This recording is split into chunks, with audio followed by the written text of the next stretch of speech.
If you're someone who truly loves animals, who looks at your dog or cat and feels like they're part of your family, then you're in the right place. I know that at some point you've probably wondered what happens to them after they leave this life. And let me tell you, the answer to this question is deeper than you might think. Do you believe that God, who created everything so carefully, would just ignore these creatures in eternity?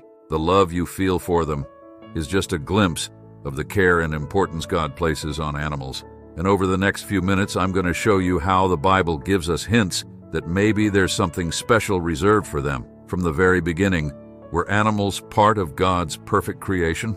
In Genesis chapter 1, verse 31, God looks at everything He made and declares, "It is very good."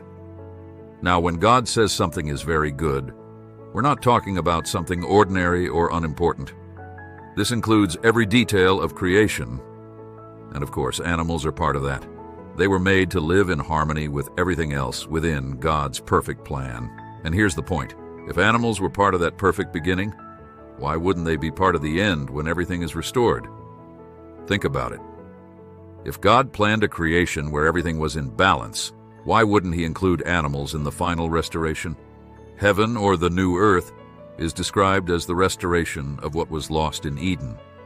And if animals were there at the start, it makes sense that they might also be present in eternity.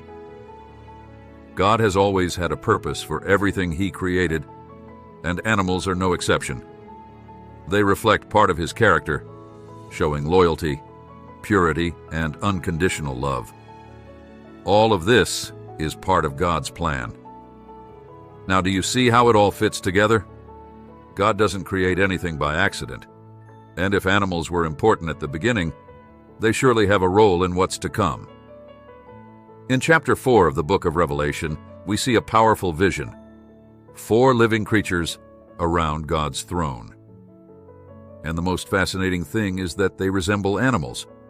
One looks like a lion, another like an ox. The third has a face like a man, and the fourth is like a flying eagle. This shows us that, in some way, animals have a representation in heaven. These creatures, standing around God's throne, give us a strong hint that animals might have a place in heaven.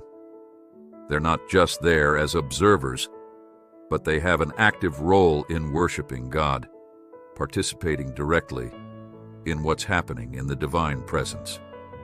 If in heaven, around the throne, there are beings that resemble animals, what does that tell us about the possibility of our pets being there too? I see this as further confirmation that animals do have a special place in God's heavenly plan. If God allowed these creatures to appear in such an important vision, it makes us think even more about the destiny of our animal friends. They're not just part of earthly creation. They may have an eternal purpose alongside God. In Genesis, God uses the same Hebrew word nephesh, soul or living being, to describe the life of both humans and animals. If the Creator gave the same breath of life to both, this leads us to a clear conclusion. Animals aren't just insignificant creatures, but beings that carry the same vital essence, coming directly from God.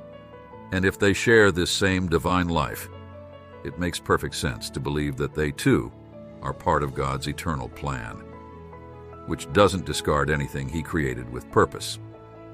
In other words, the value of animals doesn't end here. In Isaiah 11:6, we see a clear prophecy. God's kingdom will be a place of perfect peace, where animals like the wolf and the lamb, the lion and the ox will live together in harmony. This isn't just a metaphor, it's a vision of the future where all creation, including animals, will be at peace. If animals are included in this vision of a perfect world, it's clear that they have an important place in God's plan, coexisting with humans in this environment of eternal peace. They're not just part of creation now, but also of the future God promises us. One thing that really stands out to me is how animals throughout history have played crucial roles in God's plan. They're not just here by chance. No way. Take Balaam's donkey, for example. She was used directly by God to open the prophet's eyes and save him from big trouble. And it's not just her. There's the fish that swallowed Jonah, too. So, We can't ignore the fact that animals have a much bigger purpose than we might think.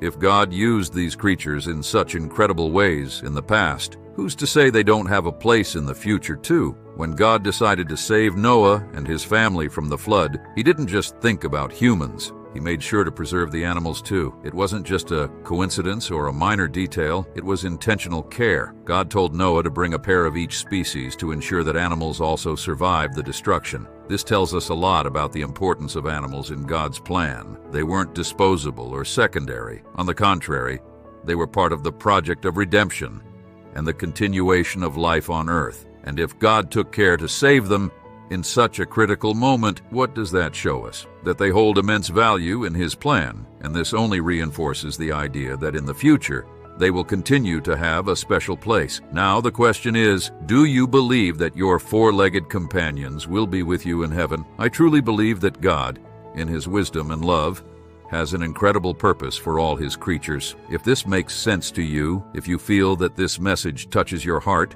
don't forget to subscribe to the channel and leave your comment. Let's keep this conversation going and discover even more about God's plans for us and for our beloved animals. And remember, eternal life is something God promises us, and He always takes care of every detail. So will your pets be there with you? I believe they will.